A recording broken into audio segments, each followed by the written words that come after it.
Hi guys, welcome to cricket chat with Venkatesh. మన IPL pre season team wise అనాలిసిస్లో వెస్సెల్పోర్డు team Chennai super kings గురించి మాట్లాడదాం. ముందుగా మీకు ఒక మాట చెప్పాలి. నేను ఈ టీమ్ అనాలిసిస్ వీడియో స్టార్ట్ చేసిన దగ్గర నుంచి కింద కామెంట్స్లో బోల్డ్ డిమాండ్స్ వస్తుంటాయి. మా ఫేవరెట్ టీంది ముందు చేయండి, లేట్ చేయకండి అని చెప్పి నా మీద ప్రెషర్ పెట్టే ప్రయత్నాలు జరుగుతాయి. కొన్ని ఫన్నీ కామెంట్స్ కూడా వస్తాయి. నేను ఎవరో కామెంట్ పెట్టారు, ఒకరో ఇద్దరు పెట్టారు. ఏంటంటే నేను ఎల్ఎస్జీ ఇప్పుడు ముందు చేస్తావు, నువ్వు ఎల్ఎస్జీ టీంకు నువ్వు అమ్ముడిపోయావు సంజీవ్ గోయింకాకి నేను ఎవరో కూడా తెలియదు. నేను అసలు ఎక్కడ సంజీవ్ గోయింకా, ఎక్కడ నేను. సరే, ఇవన్నీ సరదాగా ఉంటాయి. నేను చెప్పేది ఏంటంటే 10 టీమ్స్ ఉన్నాయి అక్కడ. 10 టీమ్స్లో 1 by 1 చేస్తాం. దాంట్లో అవైలబిలిటీ కూడా చూసుకుంటాం కదా. ఇప్పుడు ముంబై ఇండియన్స్ చేయాలంటే బుమ్రా సంగతి మనకి క్లారిటీ రావాలి. బుమ్రా ఆడతాడు, ఎందుకంటే బుమ్రా చాలా important member of the team. So అతను ఎప్పుడు ఆడతాడు, ఎప్పుడు సీన్లోకి వస్తాడు అనేది తెలిసిన తర్వాత దానికోసం కొన్ని టీమ్స్ డిలే చేస్తాం, కొన్ని టీమ్స్ ముందు చేస్తాం. అంతే తప్ప ఏదో దీంట్లో ఎలాంటి ఎజెండా లేదని మీకు ఒకసారి స్పష్టం చేస్తాం. 1 by 1 అన్ని టీమ్స్ చేస్తాను, వీలైనంత తొందరగా ప్రతి టీమ్ది చేస్తాను. సో చెన్నై సంగతి ఏంటి? చెన్నై అనగానే మనకి ఒక ఎమోషనల్ ఇష్యూ ఉంటుంది. అదేంటంటే ఇది ధోనికి ఆఖరి సీజనా కాదా? ధోనికి ఆఖరి సీజనా కాదు, ఎవ్వరికి తెలియదు. కానీ ఐపీఎల్ నిర్వాహకులు కానీ సిఎస్కే మేనేజ్మెంట్ మిగతా ఫ్రాంచైజీలు కూడా చాలా హ్యాపీగా ఉంటారు. ఎందుకంటే ధోని ఇది లాస్ట్ సీజన్ ఏమో అని చెప్పి సిఎస్కే మ్యాచ్ ఎక్కడ జరిగినా కూడా విపరీతమైన క్రౌడ్స్ రావడం, ధోనిని ఒకసారి చూద్దాము, మళ్ళీ నెక్స్ట్ ఇయర్ చూస్తామో లేదో అని చెప్పి విపరీతమైన ఒక బజ్ క్రియేట్ అవుతుంది. So organizers IPL in general are happy, but Dhoni విషయంలో డెఫినెట్లీ ఎస్, డెఫినెట్లీ నో అనేది ఎవ్వరికీ తెలియదు. సో ఈ సీజన్లో కూడా దాని విషయంలో మనకు ఎలాంటి ఇండికేషన్స్ లేవు. సో సిఎస్కే ఈసారి ఇస్ లుకింగ్ వెరీ గుడ్. ఎందుకు అనేది మనం డీటెయిల్గా మాట్లాడదాం. ముందుగా మన సెగ్మెంట్ వైజ్ పాస్ట్ పర్ఫార్మెన్స్ గురించి చూద్దాం. పాస్ట్ పర్ఫార్మెన్స్లో వీళ్ళంత మంచి రికార్డ్ ఏ టీంకి ఉంది? ఎవ్వరికి ఉండదు. Without any doubt they have the best possible record. ఎందుకంటే వాళ్ళు 5 సార్లు టైటిల్ గెలిచారు, 5 సార్లు రన్నర్అప్గా నిలిచారు. సో 10 సార్లు వాళ్ళు ఆ టైటిల్ పోర్లో పార్టిసిపేట్ చేశారు. ఎవరికి ఉంది? అది వీళ్ళు 17 సీజన్స్ ఆడలేదు మిగతా టీమ్స్ లాగా, చాలా టీమ్స్ లాగా 2 సీజన్స్ బ్యాన్. సో 15 సీజన్స్లోనే వాళ్ళు 10 times they made it to the finals. Out of 15, 10 times. Stupendous record and highly consistent కూడా. ఇంత consistency can you expect from any other team? No, so far not. వాళ్ళు play ఆఫ్స్కి వెళ్ళనిది 3 సందర్భాలు. ఆ 3 సందర్భాలు కూడా రీసెంట్వి. 2020, 22 and 24. లాస్ట్ ఇయర్ కూడా వెళ్ళలేదు వాళ్ళు. Last year actually they have not done badly. 7 matches గెలిచారు, 7 ఓడిపోయారు. I think they finish 5th. So ఇంకొక మ్యాచ్ గెలిచుంటే ప్లే ఆఫ్స్కి వెళ్ళిపోయారు లాస్ట్ ఇయర్ కూడా. అప్పుడు ఏమైందో మనకు తెలియదు. సో ఒక్క మ్యాచ్ డిఫరెన్స్తో లాస్ట్ ఇయర్ ఓడిపోయారు. రుతురాజ్కి ఫస్ట్ సీజన్ అది as full time captain. But ఈ లాస్ట్ 5 సీజన్స్లో 3 సార్లు, అంటే లాస్ట్ 5 సీజన్స్లో వాళ్ళకి ఆ కన్సిస్టెన్సీ మిస్ అయింది. But at the same time 20లో లీగ్ స్టేజ్లో వాళ్ళ క్యాంపెయిన్ ముగిసిపోయింది కరెక్టే, కానీ 21లో టైటిల్ గెలిచారు. 22లో మళ్ళీ లీగ్ స్టేజ్లో వాళ్ళ క్యాంపెయిన్ ముగిసిపోయింది, గ్రూప్ స్టేజ్ దాటలేదు, కానీ 23లో టైటిల్ గెలిచారు. సో ఒకసారి మీరు గ్రూప్ స్టేజ్ దాటలేదంటే నెక్స్ట్ టైం టైటిల్ గెలుస్తారని ఒక సెంటిమెంట్. ఎలాగైతే ముంబై ఇండియన్స్ కూడా అలాగే ఉండేది గతంలో, ఇలాంటి పరిస్థితి ఉండేది. సో ఈసారి మరి లాస్ట్ టైం గ్రూప్ స్టేజ్ దాటలేదు కాబట్టి ఈసారి టైటిల్ గెలుస్తారా? Let us wait and see. దానికి కావాల్సిన ఆ మందుగుండు సామగ్రి, ఆ ఫైర్ పవర్ వాళ్ళ దగ్గర ఉన్నట్టుగా నాకు అనిపిస్తుంది. Let us see everything in detail. Next segment schedule. వీళ్ళ షెడ్యూల్ వీళ్ళకి అనుకూలంగా ఉంది. ఎందుకంటే వీళ్ళ స్ట్రెంత్ ఏంటి మనకు తెలుసు కదా. చెపాక్ స్టేడియం వాళ్ళకి ఒక కంచుకోట లాంటి చెపాక్ స్టేడియం. అండ్ మొదటి 6 మ్యాచ్ల్లో వాళ్ళు 4 మ్యాచ్లు హోమ్ గ్రౌండ్లో ఆడుతున్నారు. మొదటి 6 మ్యాచ్ల్లో 4 మ్యాచ్లు హోమ్ గ్రౌండ్లో ఆడుతున్నారు. చాలా అడ్వాంటేజ్. ఎందుకంటే వాళ్ళు హోమ్లో వాళ్ళని ఓడించడం చాలా కష్టం, చాలా అరుదుగా ఓడిపోతారు హోమ్లో. కాబట్టి వీళ్ళకి ఒక గ్రేట్ అడ్వాంటేజ్ ఉందని చెప్తాను నేను. సో షెడ్యూల్ ఒకసారి చూద్దాం. మార్చిలో వాళ్ళు 3 మ్యాచ్లు ఆడతారు. 23rd ముంబైతో ఎల్ క్లాసికో అంటాం మనం. 2 5 time ఛాంపియన్స్ తలపడే match March 23rd is happening. I think that is a Sunday. So Sunday రోజున మనకి ఆ traditional rivalry between CSK and MI, దాంతో వీళ్ళ క్యాంపెయిన్ స్టార్ట్ అవుతుంది. 28న ఆర్సీబీతో ఆడతారు. ఆర్సీబీతో కూడా ఆ రైవలరీ ఉంటుంది వీళ్ళకి. సో వరుసగా 2 ఇంపార్టెంట్ బిగ్ టికెట్ క్లాషెస్ ఉన్న వాళ్ళకి 28న ఆర్సీబీతో. ఈ 2 కూడా హోమ్ మ్యాచెస్. ఎంఐతో ఆర్సీబీతో కూడా 2 కూడా వాళ్ళు హోమ్ మ్యాచెస్ ఆడబోతున్నారు. తర్వాత ఎవే మ్యాచ్ ఉంది 30న రాజస్థాన్ రాయల్స్లో, ఇది మార్చ్లో. ఏప్రిల్కి వచ్చేసరికి April 5న హోమ్ మ్యాచ్ ఉంది మళ్ళీ, సరే ఢిల్లీ క్యాపిటల్స్తో. తర్వాత 8న ఎవే మ్యాచ్ పంజాబ్ కింగ్స్తో. 11 మళ్ళీ హోమ్ మ్యాచ్ విత్ కేకేఆర్. 14న ఎల్ఎస్జీతో ఎవే మ్యాచ్. 20న ముంబైతో ఎవే మ్యాచ్. 25న ఎస్ఆర్హెచ్తో హోమ్ మ్యాచ్. 30న పంజాబ్ కింగ్స్తో హోమ్ మ్యాచ్. సో అది వాళ్ళ ఏప్రిల్ షెడ్యూల్. మే 3న ఆర్సీబీతో ఎవే మ్యాచ్ ఉంది. 7న కేకేఆర్తో ఎవే మ్యాచ్. 12న వాళ్ళ లాకరీ home match with Rajasthan royals. 18న గుజరాత్ టైటన్స్తో మ్యాచ్ ఉంది. సో అది వీళ్ళకున్న అడ్వాంటేజ్. లాస్ట్ టైం వీళ్ళు 7 హోమ్ మ్యాచెస్లో 5 మ్యాచ్లు గెలిచారు. సో వీళ్ళకి అడ్వాంటేజ్ ఇస్తారు. ఫస్ట్ 6 మ్యాచెస్లో 4 హోమ్ మ్యాచెస్ ఉండడంతో ఏంటంటే పాయింట్స్ టేబుల్లో ముందుకు దూసుకోవడానికి వాళ్ళకి ఒక మంచి అడ్వాంటేజ్ ఉంది as per schedule. Team composition వీళ్ళు చేసిన ఒక గొప్ప ఎక్సర్సైజ్ ఏంటంటే ఘర్ వాప్సీ. చాలా సీజన్ల తర్వాత మళ్ళీ Ashwin, the Chennai boy, and మళ్ళీ అశ్విన్ చెన్నై కాడడం అదొక మరొక emotional moment. So Ashwin and Jadeja playing together కూడా. సో ఆ ఘర్ వాప్సీలో అశ్విన్ వచ్చడానికి శామ్ కరన్ వచ్చాడు. అలాగే రచిన్ రవీంద్ర, డెవన్ కాన్వే లాంటి వాళ్ళని బైబ్యాక్ తీసుకున్నారు. సో వీళ్ళకి మళ్ళీ ఆ పాత టీంని మళ్ళీ రెప్లికేట్ చేసే అవకాశం దొరికింది. ప్యూర్ బ్యాటర్స్ ఎవరున్నారు చూద్దాం. ముందు రుతురాజ్ గైక్వాడ్, షేక్ రషీద్, రాహుల్ త్రిపాఠి, ఆంధ్రే సిద్ధార్థ్ ఎవరు? మన శరత్ అని ఇప్పుడు సెలెక్టర్గా ఉన్నాడు. సౌత్ జోన్ రిప్రజెంటేటివ్గా మన ఇండియన్ టీం సెలెక్టర్గా ఉన్న శరత్. అతని nephew this man Andre Siddharth, 18-year-old boy. But ఇప్పటికే డొమెస్టిక్లో ఫస్ట్ క్లాస్ క్రికెట్ ఆడుతున్నాడు. రంజీ ట్రోఫీలో వాటిలో ఆడుతున్నాడు. Is performing well. ఈ ఫార్మాట్లో ఎలా ఆడతారో తెలియదు. బట్ ఏంటంటే ఇన్వెస్ట్మెంట్ ఫర్ ఫ్యూచర్గా తీసుకున్నారు. మంచి అతన్ని గ్రూమ్ చేస్తారు. సో వీళ్ళు pure batters. Wicket keepers of course ఎంఎస్డితో పాటు డెవన్ కాన్వే కూడా కీపింగ్ చేస్తాడు. వంశ్ బేడి అని మరొక ప్లేయర్ ఉన్నాడు. ఐ థింక్ ఢిల్లీకి చెందినవాడు. పెద్ద ఎక్స్పీరియన్స్ లేదు. మరి వీళ్ళు చెన్నై వాళ్ళు చాలా స్మార్ట్ బయింగ్ చేస్తారు. అతను తీసుకున్నారంటే ఏదో ఒక స్పెషల్ క్వాలిటీ చూస్తుంటారు. పెద్దగా అతనికి ఎక్స్పీరియన్స్ అయితే లేదు ప్రస్తుతానికైతే. సో వీళ్ళు ముగ్గురు keepers. Allrounders Ravichandran Ashwin, Sam Curran, Shivam Dube, Jadeja, Deepak Hooda, Anshul Kamboj, very interesting selection. Jamie Overton from England, Rachin Ravindra. Jamie Overton మన ఛాంపియన్స్ ట్రోఫీ కూడా ఆడాడు. రచిన్ రవీంద్ర, విజయ్ శంకర్ కూడా మళ్ళీ చెన్నైకి ఆడడం అనేది అతని హోమ్ గ్రౌండ్. శ్రేయాస్ గోపాల్, కర్ణాటక చెందిన లెగ్ స్పిన్నింగ్ ఆల్రౌండర్. ఒకప్పుడు ఐపీఎల్లో బాగా పర్ఫామ్ చేశాడు. తర్వాత అది గ్రాఫ్ పడిపోయింది. డొమెస్టిక్లో ఇప్పటికే is doing very well. So ఇది మొత్తం 10 మంది ఆల్రౌండర్స్. నేను పేరు చెప్పాను, 10 మంది ఆల్రౌండర్స్ ఉన్నారు. సో వీళ్ళు ఎప్పుడు కూడా మల్టీ స్కిల్డ్ ప్లేయర్స్కి ప్రాధాన్యత ఇస్తారు. చాలా సీజన్స్గా వాళ్ళు అదే ఫార్ములా, అదే టెంప్లెట్తో వెళ్తున్నారు. మల్టీ స్కిల్డ్ ప్లేయర్స్ ఉండాలి. దానివల్ల బ్యాటింగ్ డెప్త్ వస్తుంది, బౌలింగ్లో కొన్ని ఆప్షన్స్ వస్తాయి. సో మల్టీ స్కిల్డ్ ప్లేయర్స్కి పెద్ద పీట వేయడం అనేది కంటిన్యూ అవుతుంది. అందుకే we're seeing as many as 10 allrounders in this team. Not all of them are genuine allrounders, but Jadeja, Sam Curran లాంటి వాళ్ళు జెన్యున్ ఆల్రౌండర్స్. ఇక ఫాస్ట్ బౌలర్స్ కూడా ఇంప్రెసివ్ లైనప్ ఉంది. ఖలీల్ అహ్మద్ ఈ టీంలోకి వచ్చాడు, left arm pacer. Matheesha Pathirana వాళ్ళ తురుపు మొక్క లాంటి player. Nathan Ellis slower ones బాగా ఎఫెక్టివ్గా వేయగల బౌలర్ ఇతను. సో చెన్నై పిచ్లో అతను సూట్ అవుతాయి.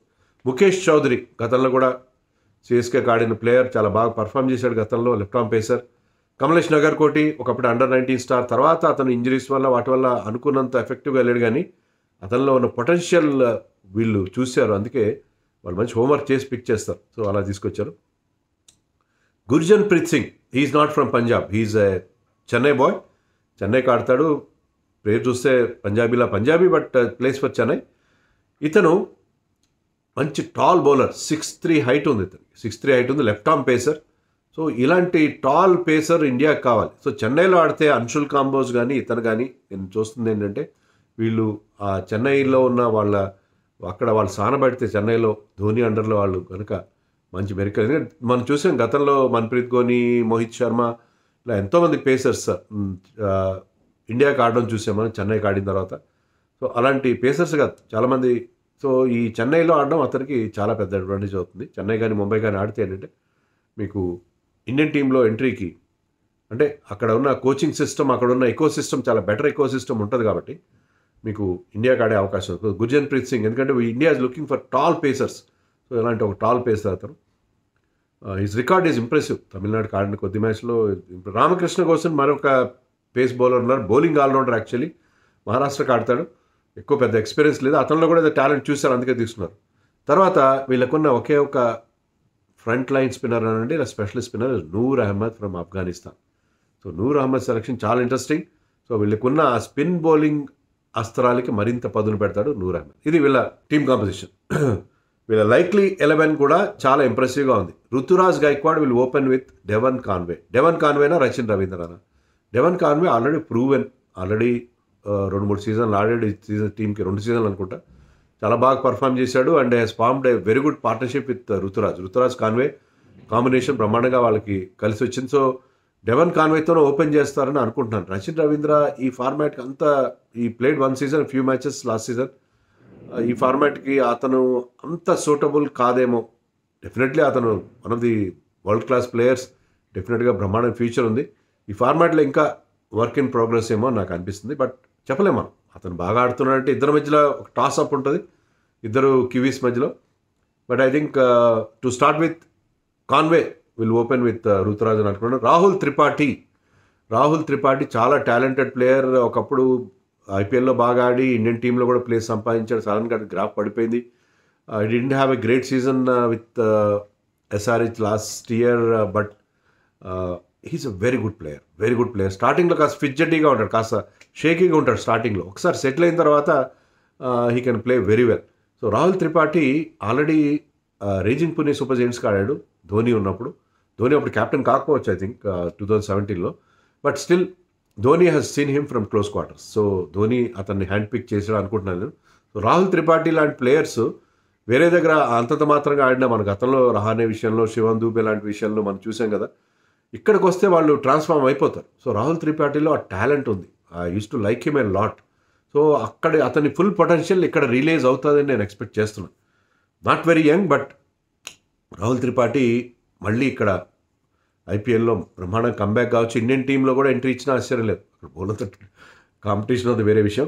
శివం దుబే నెంబర్ 4లో ఆడతాడు అనుకున్నాను, ఎందుకంటే స్పిన్నర్స్ని ఆడతాడు కాబట్టి number 4 is the right position. అలాగే గతంలో కూడా అతను ఎర్లీగానే ఆడడం చూసాం మనం. జడేజా at 5, 6లో Vijay Shankar or Deepak Hooda. Vijay Shankar local man, మంచి ఫీల్డర్ కూడా. Deepak Hooda is a good fielder, but వీళ్ళిద్దరి మధ్య ఆ టాస్అప్ ఉంటుంది, ఆ పోటీ ఉంటుంది. దీపక్ హుడా, విజయ్ శంకర్ ఇద్దరు కూడా మల్టీ స్కిల్డ్. వాళ్ళ అవసరం రాకపోవచ్చు, ఎందుకంటే వాళ్ళకి 6 గన్ బౌలర్స్ ఉండే అవకాశం ఉంది వాళ్ళ లైనప్లో. బట్ దీపక్ హుడా, విజయ్ శంకర్లో ఒకరు they will bat at number 6 అనుకుంటా. నెంబర్ 7లో Sam Curran, very good allrounder, he can bat at anywhere, but నేను 7 అనుకుంటాను, ఎందుకంటే ఈ కెన్ టాంగ్ ద బాల్, లాస్ట్లో వచ్చి బిగ్ హిట్స్ కొట్టగలడు. నెంబర్ 8లో that great man Thala, MSD. So MSD I think number 8లోనే ఆడతాడు అనుకుంటున్నాను నేను. సో లాస్ట్ సీజన్ కూడా అతను బ్రహ్మాండంగా పర్ఫార్మ్ చేసి 220 స్ట్రైక్ రేట్తో ధోని లాస్ట్ సీజన్లో పర్ఫామ్ చేశాడు. సో ఈసారి కూడా నెంబర్ 8లోనే ఆడతాడు అనుకున్నా. కొద్దిగా చూడాలి లాస్ట్లో కొన్ని బాల్స్ ఉన్నప్పుడు, ఎందుకంటే లాస్ట్ ఇయర్ మొత్తంలో అతను ఆడిన 14 మ్యాచ్ల్లో 113 బాల్స్ అయినా ఫేస్ చేశాడు, అంతే, చాలా తక్కువ balls he faced. I think if I'm not wrong, ఎన్ని బాల్స్ ఫేస్ చేయడం, 73 balls, not 100. He face just 73 balls last season. So ఏదో ఒక పాయింట్లో వస్తాడు. లాస్ట్ 2-3 ఓవర్స్లో ఆ ధోని ఎంట్రీ, దానికి సంబంధించిన హంగామా అన్నీ ఉంటాయి, ఆ డ్రామాటిక్ ఫేజ్ ఉంటుంది. నెంబర్ 9లో అశ్విన్. సో అశ్విన్ లాంటి వాడు ఒక ఆల్రౌండర్ నెంబర్ 9లో రావడం అంటే వీళ్ళకి బ్రహ్మాండమైన డెప్త్ ఉంటుంది బ్యాటింగ్లో. అండ్ 10లో నూర్ అహ్మద్, 11లో Matheesha Pathirana. Impact player Khaleel Ahmed. So వీళ్ళకి బౌలర్స్ ఎవరున్నారు? Khaleel Ahmed and Sam Curran. వాళ్ళిద్దరు న్యూ బాల్తో బౌలింగ్ చేస్తారు, ఇద్దరు left arm pacers.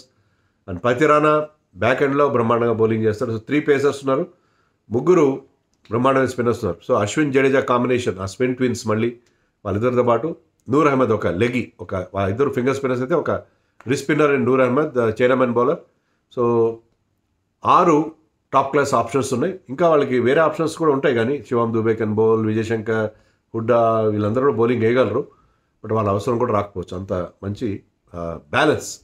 So they are ticking all the boxes అని అనిపిస్తుంది. సో ఇంప్రెసివ్ లైనప్ అక్కడ మనకు అనిపిస్తుంది. ఈ టీంకి ఎక్స్ ఫ్యాక్టర్ ఎవరు? ధోని అని చెప్పకపోతే ధోని ఫ్యాన్స్ కోపం వస్తుందా? ఎక్స్ ఫ్యాక్టర్గా Dhoni is very very important. ఎందుకంటే Dhoni sheer presence in the field, అతను బ్యాక్ రూమ్లో యంగ్స్టర్స్కి ఇచ్చే ఎంకరేజ్మెంట్ అనండి, లేకపోతే కీపర్గా బౌలర్స్కి ఇచ్చే ఇన్పుట్స్, అతను చేసే ఫీల్డ్ ప్లేస్మెంట్స్ కానీ అవన్నీ, తర్వాత చివరిలో వచ్చి ఆ కొస మెరుపులు అందించడం, అద్భుతమైన కొస మెరుపులు అందిస్తున్నాడు. So Dhoni is an important member, leader of the team. Captain కాదు, leader of the team. But still తురుపుముక్క అతను కాదు కదా ఇప్పుడున్న పరిస్థితుల్లో. తురుపుముక్క చాలామంది ఇప్పుడు న్యూజిలాండ్ టీంకి ఇలాంటి ఎక్స్ ఫ్యాక్టర్ అని చెప్పడానికి నేను చాలా ఇబ్బంది పడ్డాను. ఈ టీం కూడా అలా ఇబ్బంది పడాలి, ఎందుకంటే వీళ్ళు యాజ్ ఎ టీమ్ పర్ఫామ్ చేస్తారు. వీళ్ళ దగ్గర బిగ్ బ్రహ్మాండమైన నేమ్స్ ఉండవు, but as a team they always do well, like that New Zealand white ball team. So అలాగే వీళ్ళు ఇక్కడ తురుపుముక్క ఎవరని చెప్పడానికి, ఎందుకంటే ప్రతి ఒక్కరికి ఆ రోల్ ఉంటుంది, ఆ రోల్ క్లారిటీ ఉంటుంది. I think very difficult to say, but I'm going with Matheesha Pathirana. ఎందుకంటే అతను లాస్ట్ సీజన్లో 5-6 మ్యాచ్లు ఆడాడు, 6 మ్యాచ్లు ఆడాడు అనుకుంటా. 6 మ్యాచ్లో 13 వికెట్లు తీశాడు. సో కీలకమైన వికెట్స్ తీస్తాడు, డెత్లో మంచి బౌలింగ్ వేస్తాడు. డెత్ బౌలింగ్లో అతను వన్ ఆఫ్ ది బెస్ట్గా ఎమర్జ్ అయ్యాడు. సో మీకు వికెట్స్ రావట్లేదు, పార్ట్నర్షిప్ బిల్డ్ అవుతున్నాయి. అతను ఆక్వర్డ్ యాక్షన్, అతని పేస్, సో అతని దగ్గర ఉన్న variations, youngster but he's performing as a matured player. So అతను ఆడుతున్న తీరు, అతను ఒక నిజంగా పెద్ద తురుపుముక్క మాట. So go to bowler for captain. ఎప్పుడైనా వికెట్ కావాలి, పార్ట్నర్షిప్ బ్రేక్ చేయాలంటే తీసుకొస్తాడు, డెత్లో మంచి బౌలింగ్ వేస్తాడు. I think his performance is very very key. First season కూడా చాలా బాగా పర్ఫార్మ్ చేశాడు. సో నా దృష్టిలో మతీషా పతిరానా ఈ టీంకి తురుపుముక్క. సో 11లో నేను ఇచ్చిన 11 విషయంలో మీరు విభేదిస్తే మీ 11 ఇవ్వండి. అలాగే ఎక్స్ ఫ్యాక్టర్ ఎవరనేది మీరు ఏమనుకుంటారో చెప్పండి. కెప్టెన్ రుతురాజ్ కూడా లాస్ట్ సీజన్ కూడా చాలా బాగా పర్ఫామ్ చేశాడు. అతను కూడా he has a point to prove, ఎందుకంటే ఇండియన్ టీంలో అతని ప్లేస్ దక్కట్లేదు, ఏ ఫార్మాట్లో దక్కట్లేదు. సో ఇక్కడ బాగా పర్ఫామ్ చేస్తే మళ్ళీ ఇండియన్ టీంలో అతనుకున్న టాలెంట్తో మళ్ళీ ఇండియన్ టీంలో వచ్చే అవకాశం ఉంటుంది. Class player. సో రుతురాజ్ కూడా చాలా ఇంపార్టెంట్ ఈ సీజన్. ఇక ఈ టీంకి స్ట్రెంగ్స్ వీక్నెసెస్ ఏంటో చూద్దాం. ఈ టీంకి ఉన్న ప్రధానమైన స్ట్రెంత్ ఏంటంటే లాయల్టీ ఫ్యాక్టర్. సో ఎప్పుడు ఆ కోర్ టీంని రిటైన్ చేసుకున్నారు. లాస్ట్ టైం 5 రిటైన్ చేశారు. ధోనీని అన్క్యాప్ ప్లేయర్గా రిటైన్ చేసుకున్న గొప్ప అవకాశం వచ్చింది అది వాళ్ళకి. దానివల్ల ఏంటంటే వాళ్ళు 5 రిటైన్ చేసుకుని కూడా they had a reasonable amount. But వాళ్ళకి చాలా చౌకగా players like Sam Curran, Rachin Ravindra that is, and Devon Conway దొరికేశారు. నూర్ అహ్మద్ కోసం అందరికంటే కాస్త ఎక్కువగా 10 కోట్లు పెట్టినట్టున్నారు. But still they got a very good team. ఆ లాయల్టీ ఫ్యాక్టర్, ఆ లాయల్టీ అంటే పాత వాళ్ళు అదే టీం, అదే ఎల్లో జెర్సీలో గతంలో ఉన్న ప్లేయర్స్ని తెచ్చుకోవడం వల్ల వాళ్ళకి అది ఘర్ వాప్సీ చాలా బాగా పనిచేసింది. సో పాత టీం లాగానే ఉంది చాలా వరకు. సో వాళ్ళకి ఆ సక్సెస్ ఇచ్చిన టీంను మళ్ళీ చాలా వరకు వెనక్కి తెచ్చుకోగలిగారు. That is their main strength. Second ఏంటంటే వీళ్ళ స్ట్రెంగ్త్ ఆ స్థానబలం అంటే మామూలుగా ఉందా, ఎవ్వరికీ లేనట్టుగా 71% విన్నింగ్ పర్సంటేజ్ ఉంది. చెన్నై చెపాక్ స్టేడియంలో 71%. ఏ టీం కూడా 60 దాటలేదు. వీళ్ళు 71% మ్యాచ్లు గెలుస్తారు చెన్నైలో. లాస్ట్ టైం నేను ఇందాక చెప్పినట్టుగా లాస్ట్ సీజన్లో అవుట్ ఆఫ్ 7 5 మ్యాచెస్ గెలిచారు హోమ్లో. సో హోమ్లో వాళ్ళకి ఒక దుర్భేద్యమైన కంచుకోట. సో అక్కడ వాళ్ళు ఓడించడం చాలా కష్టం. ఆల్రెడీ ఆ స్పిన్ అడ్వాంటేజ్ వాళ్ళకు ఉంటుంది, దాన్ని అక్కడ చక్కగా వాళ్ళు ఉపయోగించుకుంటారు. ఇంకా థర్డ్ స్ట్రెంత్ ఏంటంటే వాళ్ళ స్పిన్ బౌలింగ్. సో వాళ్ళ హోమ్లో ఆ స్లో వికెట్స్ మీద స్పిన్నే కాదు, ఆ కటర్స్ వేసే బౌలర్స్, అక్కడ స్లో వికెట్స్ మీద ఆడగలిగే బ్యాట్స్మెన్ని తీసుకుంటారు.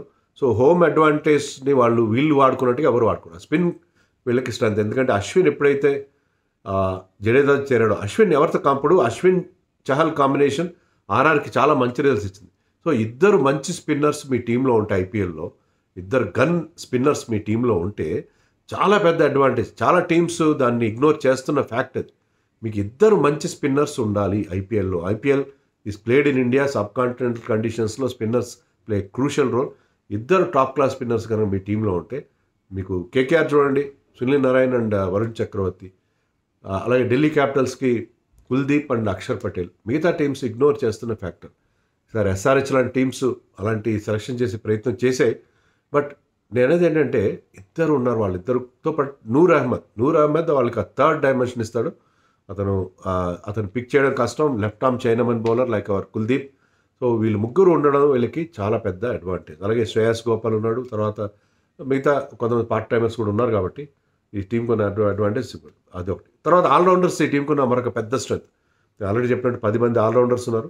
సో దానివల్ల వాళ్ళకి బ్యాటింగ్లో నెంబర్ 9 దాకా డెప్త్ వస్తుంది. అలాగే బౌలింగ్లో వాళ్ళకి 7-8 ఆప్షన్స్ ఉండే అవకాశం. సో ఒక బౌలర్ ఎవరైనా హాఫ్ డే ఉంది, సరిగ్గా బౌలింగ్ వేయట్లేదు, అతను ఒక్కరి తర్వాత అతను పక్కన పెట్టి వేరే బౌలర్స్తో మీరు కోటాన్ని ఫీల్ చేసుకునే అవకాశం ఉంటుంది. సో బోల్డెన్ ఆప్షన్స్ ఉంటాయి మీకు.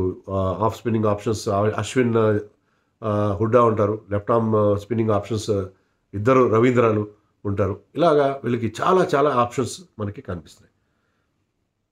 తర్వాత బ్యాకప్స్ కూడా చాలా బాగున్నారు. ఇప్పుడు మీరు రచిన్ రవీంద్ర, నేథన్ ఎల్లిస్ లాంటి ప్లేయర్స్ని పక్కన పెడితే Anshul Kamboj is exciting young prospect. ఇలాంటి ప్లేయర్స్ని మీరు పక్కన పెట్టగలుగుతున్నారంటే మీరు 11లో వాళ్ళకి చోటు రావట్లేదంటే మంచి మంచి బ్యాకప్స్ ఉన్నట్టు కదా అర్థం. సో బ్యాకప్స్ కూడా చాలా బాగున్నాయి. తర్వాత వాళ్ళకి ఉన్న మరో స్ట్రెంత్ ఏంటంటే చాలామంది యంగ్స్టర్స్ కనిపిస్తున్నారు టీంలో. మీకు షేక్ రషీద్ 11లోకి వస్తే బాగుంటుంది, కానీ కష్టం అతను 11లో బ్రేక్ అవ్వడం. షేక్ రషీద్ కానీ, అన్షుల్ కాంబోజ్, గుర్జన్ ప్రీత్, ఆండ్రే సిద్ధార్థ్, నగర్ కోటి. సో వీళ్ళందరినీ వీళ్ళు కంటిన్యూ చేయగలిగితే, ఈ యంగ్స్టర్స్ కంటిన్యూ చేయగలిగితే వాళ్ళకి ఫ్యూచర్లో కూడా వీళ్ళందరినీ చక్కగా గ్రూమ్ చేసుకుని మంచిగా తయారు చేసుకునే అవకాశం ఉంటుంది. ఇక వీళ్ళ వీక్నెస్ ఏంటంటే, నాకు అనిపిస్తున్న ప్రధానమైన వీక్నెస్ వీళ్ళ టీంలో బ్యాటింగ్లో ఆ ఎక్స్ప్లోజివ్ పవర్, ముఖ్యంగా పవర్ ప్లేలో కనబడట్లేదు. ఎందుకంటే డెవన్ కాన్వే కానీ, రుతురాజ్ కానీ చాలా బాగా ఆడతారు. కానీ మీరు చూడండి, లాస్ట్ ఇయర్ ఫైనల్కి వెళ్ళిన 2 టీమ్స్ ఎస్ఆర్హెచ్, అక్కడ మీకు అభిషేక్ శర్మ, ట్రావిస్ హెడ్ రెచ్చిపోయి ఆర్డర్ పవర్ ప్లేలో దాదాపు 100 రన్స్ చేస్తూ వచ్చారు.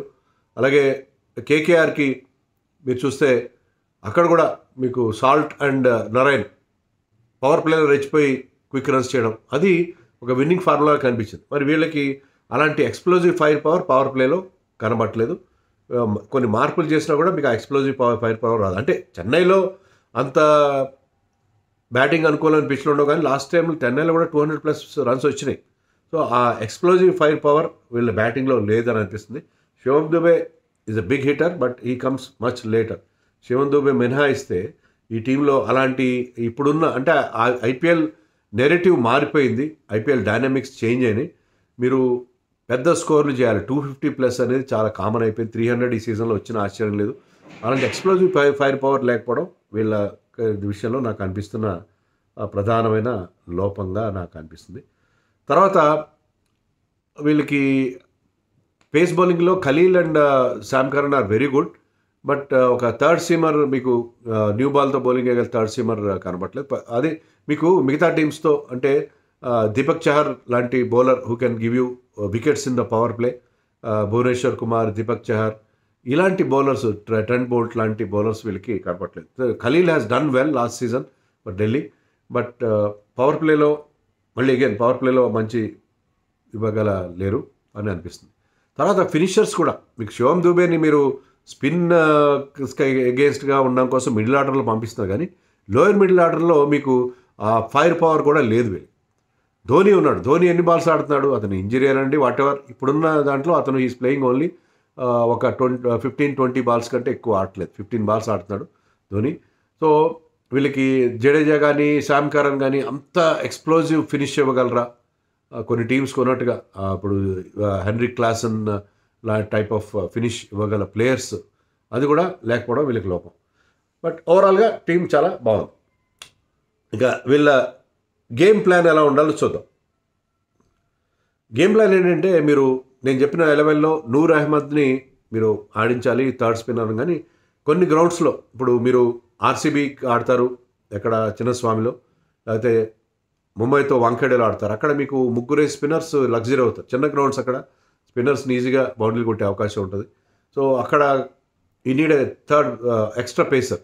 అప్పుడు నూర్ అహ్మద్ బదులు మరొక ఓవర్సీస్ ప్లేయర్ నేథన్ ఎల్లిస్ని ఆడించాడు. నేథన్ ఎల్లిస్ స్లోయర్ పిచ్ల మీద బాగా, కానీ అతను అక్కడ మీకు యూస్ఫుల్ అవుతాడు. సో నేథన్ ఎల్లిస్ కాకపోతే గో ఫర్ అన్షుల్ కాంబోస్. ముగ్గురు ఫారిన్ ప్లేయర్స్తో ఆడుకోవచ్చు, ఏం ప్రాబ్లం లేదు.